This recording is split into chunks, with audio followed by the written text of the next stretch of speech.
There is a very irregular project being constructed in Misamis Occidental in Barangay Lamaan. This is a project shepherded by the former, he was a deputy speaker in the House of Representatives. Kapareho ko siyang deputy speaker. Yung contractor doon ay itong Alpha and Omega General Contractor and Development Corporation, one of the 15 contractors identified by the President.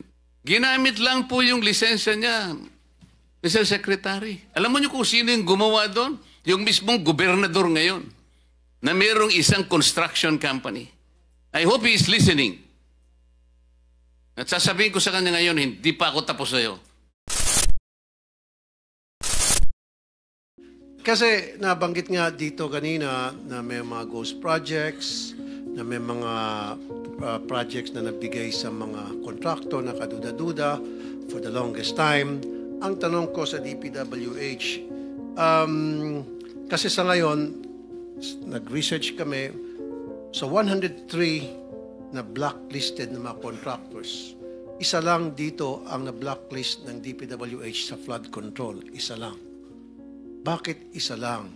Eh kung inaamin naman ng DPWH, pinag-usapan natin dito for the longest time, marami mga anomalya, katiwalian sa flood control at mga contractor na gumagawa ng gross projects, bakit isa lang ang na-flag down o na-blacklist? Well, Your Honor, I think, unfortunately, these are now being validated in the field. You know, these are now being validated in the field. So, pagka wala naman pong derogatory information that will come out in the bidding process for these contractors, they could be allowed actually to participate. Wala naman po kaming basis actually for... Okay, magbibigay ako ng reason kung bakit isa lang na blacklist sa dinami-dami mga kalokohan. Kasi karamihan sa mga empleyado sa DPWH ay mga contractor mismo. So sila ang gumagawa ng mga proyekto ng mga ghost projects. So hindi nila iba-blacklist sarili nila. Thank you, Your Honor. Mr. Chairman. Thank you. Mr. Chair. Mr. Secretary. Doon sa 5-point-something billion, most of these are ghost projects, as you have admitted already. Oh, I cannot say that most of it at this point in time, Your Honor. But I think in this 5.9 billion pesos that is nandyan sa Wawaw Builders, there could be some.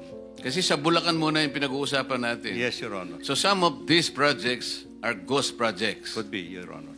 So that's convenient already. Some of these projects in Bulacan are ghost projects. Mr. Chairman.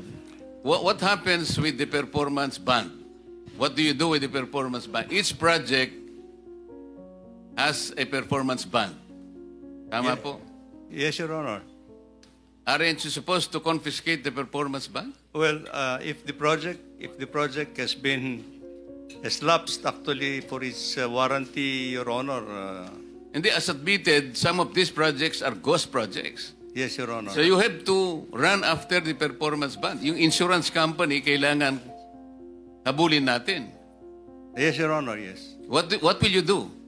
Well, as soon as we are able to file all the necessary... How much does it take? The insurance company, sa experience ninyo, these are ghost projects. As soon as we are able to finally come up with the documentation, Your Honor, then I think... okay, for the record, yes. Kapag nakita natin na ghost projects, you will run after absolutely, Your the performance bonds posted by these contractors. Yes, Your Honor. And to the question of Senator Bato, Madam Coa, ano ba ang ginawa ninyo? Most of these projects have been established, admitted as ghost projects. Bakit hindi kayo makapagsalita, makapag-report? Ghost pala. Bakit lumusot sa inyo? Sir, sa ngayon po, sir, since we are still consolidating and gathering data from our regional and district auditors. Alam niyo yung problema, you have a very standard way of answering us. Yes, sir. You are still waiting for your regional offices. Alam niyo yung problema ninyo, Madam Coa? Kasi puro kayo post-audit eh. Mag-audit kayo pag tapos na yung project.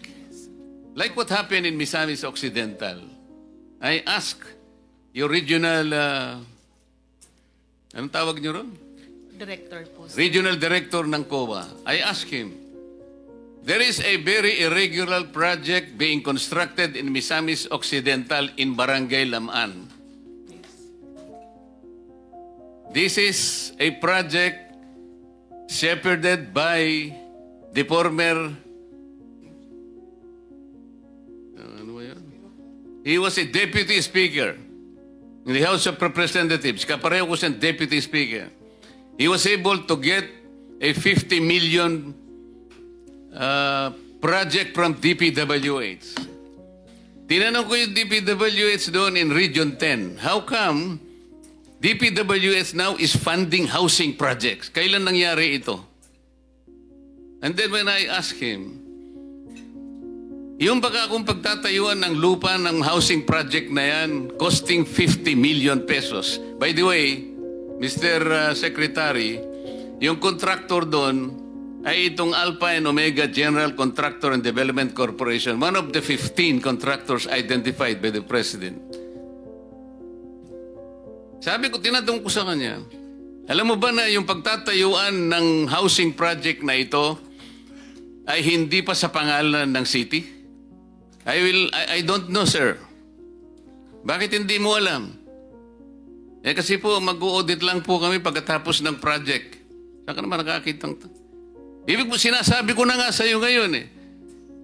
The City of Lamaan, the local government's LG unit at that time, succeeded in getting a writ of possession.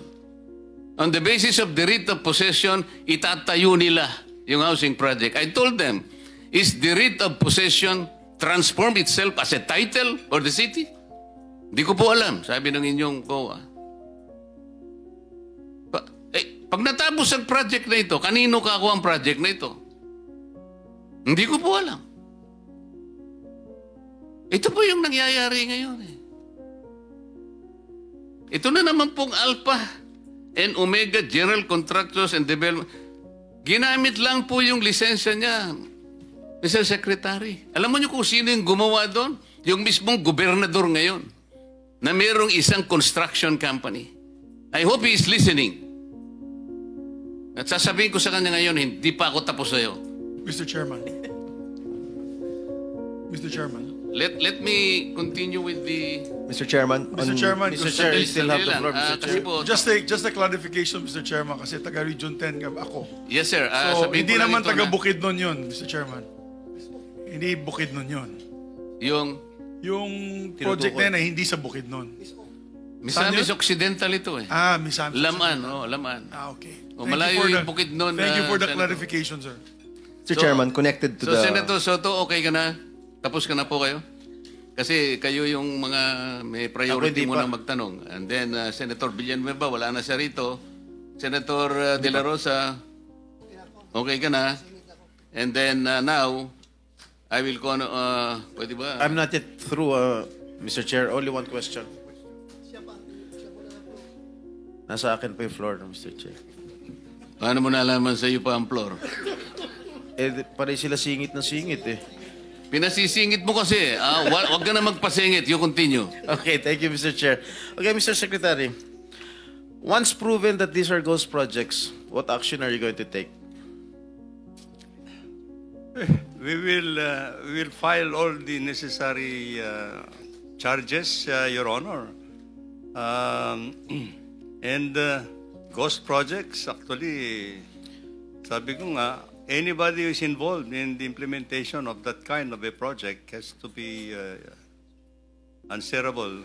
Your Pagkatapos na mawala yung pera natin, nawala yung pera ng gobyerno. Honor. Well, unfortunately, Your Honor, this is... Ito bang mga these municipalities that have mentioned, nabayaran na ba yung itong Wawaw Builders? Bayad na ba? Please check your Yung mga records. projects na na-complete, Mr. Yung mga projects that have been filed, palagay ko na nabayaran na po lahat to. So, Except when will for- we expect your investigation to finish? Probably in a couple of weeks or next week, Your Honor, we just have... And who is in charge of inspecting the quality control in the province of Bulacan? Right now, Your Honor, I have relieved the entire district office. Oh. I have relieved the Yes. entire district office and the Assuming regional... that you have relieved all your officials, who is this person who is in charge of inspecting the quality control in Bulacan before you relieve them?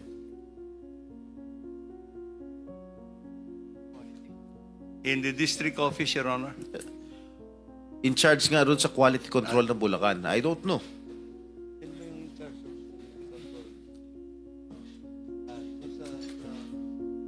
Your Honor, just may I have to consult?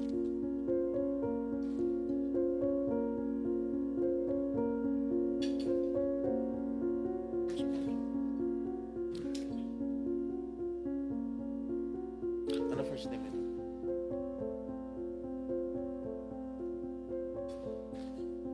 I was just informed, Your Honor, sorry about that. But the person who is supposed to undertake quality control in the district is Norberto Santos, Your Honor. Okay, Mr. Chair, would like to I move that we invite this person in our next Noted. Okay. I'm done, Mr. Chair. Let me make another clarification. Kanina po sinabi namin yung total flood control budget ay 849. Yun pong 849 billion was only for 2022 to 2024. Ang total po from 2022 to 2025 is actually 1,200,000,000,308 300,000 or 1.2 trillion pesos. For the record po. Let me now shift to Senator Tulfo for a very, very few questions. Thank you, Mr. Chair. Mr. Chair, may we invite the COA district head in First District in Bulacan and the Bulacan DPWH First District Alcantara to be present next hearing, Mr. Chair.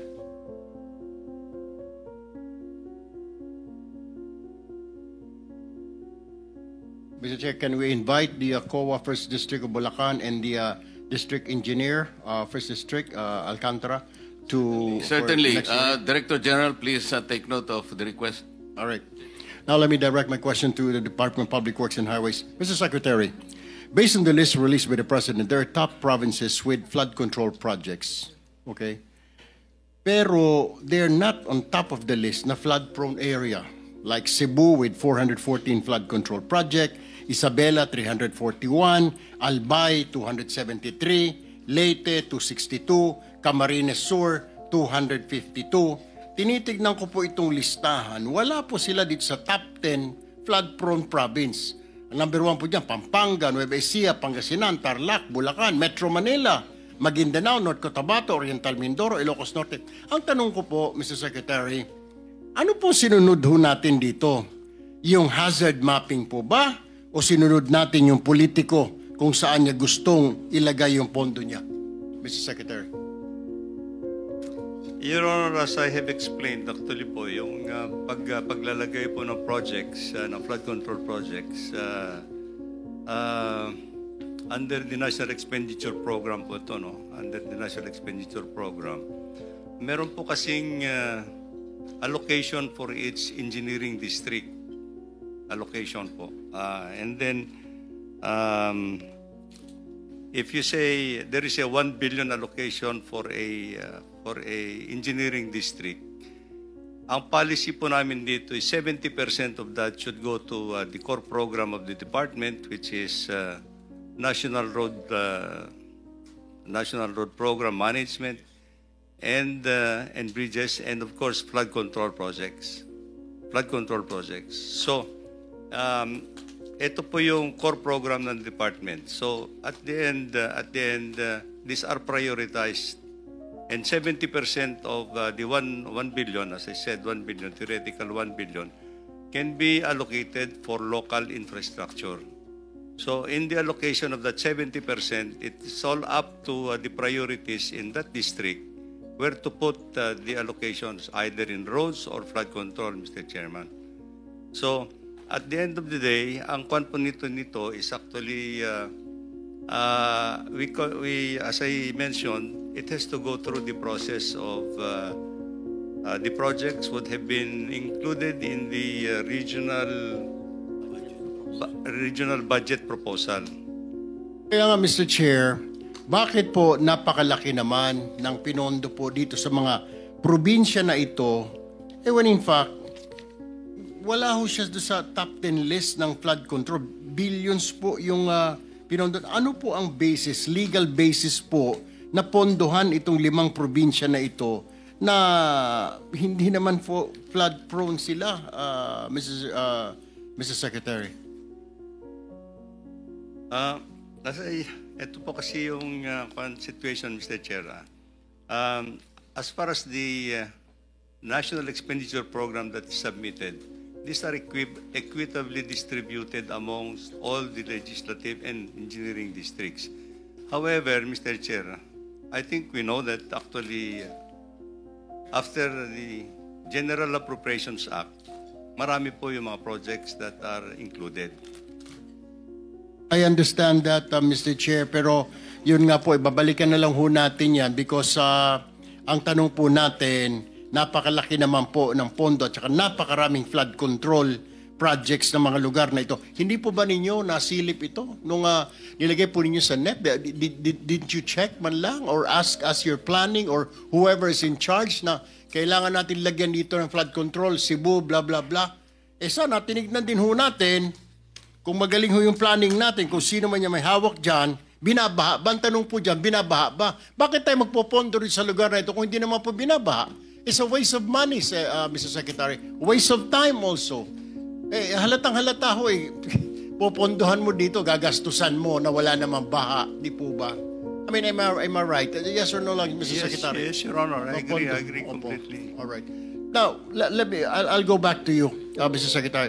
Mr. Chair, let me ask this question to the Department of Budget and Management. Madam Secretary, ma'am, wala po bang hindi po ninyo chinecheck? So, basta nag-request lang ng pondo, ririlisan ho ninyo. Hindi man lang matatanong para saan po itong pondo na ito, billion po ito, flood control. Wala ba kayong to counter na flood control, kailangan ito to justify? I mean, release lang ho tayo ng release kasi sabi ni Congressman, sabi ni ganito, hingan ko ng pondo, etc., etc. Kailangan ko kasi baka hindi. Pag hindi ko nireleasan, baka ipitin ang pondo ko sa budget hearing. Mr. Chair, good afternoon, good noon po sa ating lahat. Kung ano po ang nakalagay sa General Appropriations Act, yun po ang inire-release natin sa Department of Public Works and Highways. Naka-line item po lahat ng mga projects. It's detailed and identified yung mga projects po. Isa-isa nakasulat po dyan. Yung mga projects, yung mga flood control projects. I understand that, Madam Secretary, pero my point is, wala po bang pagkakataon? Kasi baka mamaya mali na po yung nililista. Hindi na po tama. If you see something wrong, okay, nandyan nga po yan, line item, pero hindi na po tama. Hindi po ba pwedeng i-correct po from Senator your end? Erwin, may I interrupt? I think the good secretary has not taken his oath yet. Am I correct? So, Hindi po. Sorry, late po ako. I came Director from General, another... can you please administer the oath of Secretary of DBM?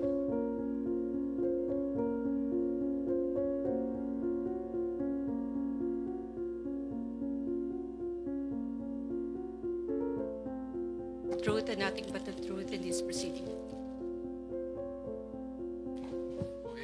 Proceed, Senator Erwin. Yeah, my question here is, Mr. Chair, para kay Madam Secretary, is like, tama ho, I mean, nasa line item, etc., kailangan ninyong ponduhan yan, pero hindi po ba medyo questionin man lang na nakakaduda na po dahil, teka muna, masyadong malaki ito, buponduhan natin ito na Wala namang baha dito, or at least kahit na to check lang po, counter check na baka wala po kaming tao na kayang mag-check isa-isa ng mga projects na pinopropose ng DPWH But po. do you have the mandate to do that? Wala din po eh. Yun ang sabihin mo. Wala rin po. Opo. Wala po. Okay. Okay. Now, let me move to the Commission on Audit naman. Ito pong can you identify contractors, isa commissioner, with repeat adverse audit finding who still continue to receive new projects? Meron po ba kayo listahan na itong contractor ito blacklisted, itong contractor na ito substandard? Meron kayo? Wala. Sir, meron po kaming ongoing list, sir. Pero as to yung mga blacklisted contractors po, manggagaling po kay DP. Pero meron na din po kami